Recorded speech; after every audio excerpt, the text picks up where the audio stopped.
বুধবার কাতারের প্রতিনিধি দল ট্রাম্পের অনুরোধে ইরান গিয়েছিল আলোচনা করতে।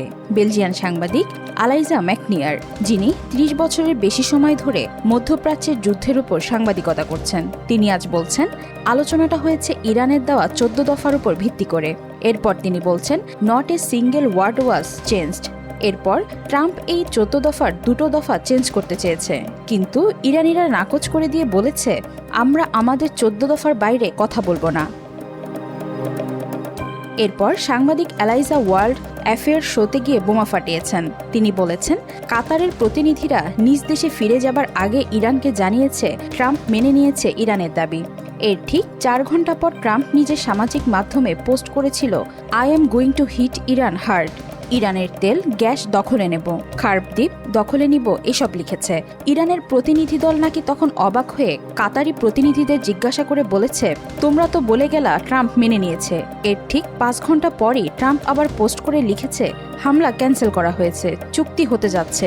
সাংবাদিক এলাইজা এইসব প্রকাশ করার পর তেহরান বিশ্ববিদ্যালয়ের অধ্যাপক মারান্ডি কিছুক্ষণ আগে ডায়লগ শোতে এসে বলেছেন, ট্রাম্প এই হুমকি ইচ্ছা করে দিয়েছে যাতে আমেরিকান মানুষ মনে করে ওর ওই হুমকির কারণে ইরান চুক্তি করতে রাজি হয়েছে। কিন্তু মূল ঘটনা হচ্ছে ১৪ দফার একটা দফাও পরিবর্তন হয় নাই, শুধু একটা বিষয় যুক্ত হয়েছে।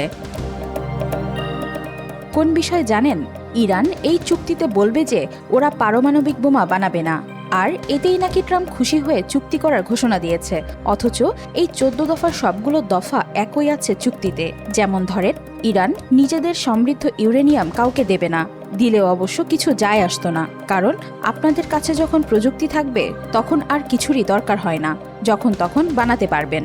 হরমুজ খুলে যাবে, কিন্তু নিয়ন্ত্রণ ইরানের হাতেই থাকবে এবং ইরান ঠিকই টোল নেবে।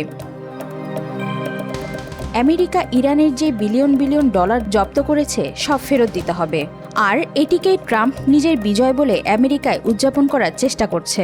তো বর্তমান পৃথিবীতে বেঁচে থাকার মাঝে ১ নম্বর ভূরাজনৈতিক বিশ্লেষক অধ্যাপক মেই শেইমার কিছুক্ষণ আগে এসে বলেছেন, কিছু মানুষ বুঝতে পারছে না ইরান পারমাণবিক বোমা বানাতে চাইলে অনেক আগেই বানাতে পারত।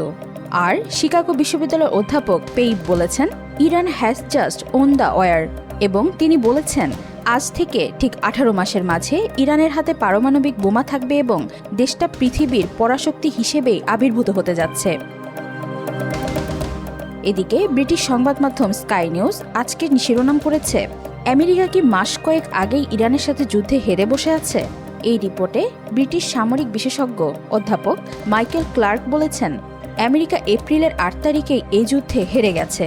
আপনারাও গিয়ে রিপোর্টটি পড়ে দেখতে পারেন, চমৎকার রিপোর্ট। আপনাদের জানিয়ে রাখি, যেই চুক্তিটা হতে যাচ্ছে সেখানে পরিষ্কার করে বলা আছে সকল ফ্রন্টে যুদ্ধ বন্ধ করতে হবে, মানে লেবানন, গাজা সহ সকল ফ্রন্টে, এবং ট্রাম্প এটা মেনে নিয়েছে। এরপর সাংবাদিক এলাইজাকে প্রশ্ন করা হয়েছে, তাহলে ইসরায়েলে কি হবে? তিনি এর উত্তর দিতে গিয়ে বলেছেন, ইসরায়েলের সেনাবাহিনী নিজের তথ্য অনুযায়ী লেবাননে প্রতিদিন ২৪ জন ইসরায়েলি সৈন্য আহত কিংবা নিহত হচ্ছে। ওরা গাজা থেকে এখনও হামাসকে সরাতে পারে নাই, আর লেবাননে হেজবুল্লার কাছে স্থলযুদ্ধে একদমই পেরে উঠছে না। তিনি এরপর বলছেন, ট্রাম্প তো বলেই রেখেছে নেতানিয়াহু যদি ইরানে আবার হামলা চালায় তাহলে আমেরিকা আর ইসরায়েলের সাথে নেই। এর মানে হচ্ছে ইসরায়েলকে নিজেদের বর্ডারে ফেরত যেতে হবে। যাই হোক, আমি ঠিক জানি না শেষ পর্যন্ত এই চুক্তি কতটা কার্যকর হবে, কারণ মনে হচ্ছে এই চুক্তিটা জনগণের সামনে হয়তো প্রকাশ করবে না আমেরিকা। এই শর্তেই ট্রাম্প রাজি হয়েছে বলে বিশ্লেষকরা বলছেন। একটা বিষয় শুধু দেখেন, ইরান এই যুদ্ধে শুধু টিকেই থাকে নাই, আমেরিকার সাথে ওদের মিত্রদেশ ইসরায়েল এবং আরবদের মাঝে ভয়ানক বিভেদ তৈরি করতে পেরেছে। যে কাতারের গ্যাস ফিল্ডে ইরান হামলা করেছিল, সেই কাতার বাধ্য হয়েছে এই আলোচনায় যুক্ত হতে। এখন ইরানই হবে এই অঞ্চলের বড় শক্তি। সবচাইতে মজার তথ্য দিয়েছেন জো কেন্ট, যিনি ট্রাম্প প্রশাসনের সন্ত্রাস বিরোধী কেন্দ্রের পরিচালক ছিলেন।